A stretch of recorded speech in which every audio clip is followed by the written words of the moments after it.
È stata un'autentica battaglia. Sì, è stata un'autentica battaglia anche perché l'abbiamo voluta noi, perché la partita si doveva chiudere prima, abbiamo sbagliato un sacco di gol e questa è la giusta conseguenza. Certo, insomma, si è visto un po' di tutto, dal gol annullato sulla punizione a 2 per il Mozzanica a questo calcio di rigore che ai più è apparso inesistente. Insomma, alla fine i 3 punti sono arrivati, ma che fatica. Sì, una gran fatica, 3 punti tutto sommato meritati, anzi ampiamente meritati.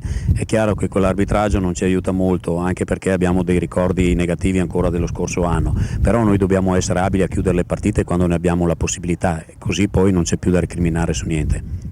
Primo tempo equilibrato, secondo tempo invece nettamente appannaggio del Verona con almeno 6 occasioni da gol fallite.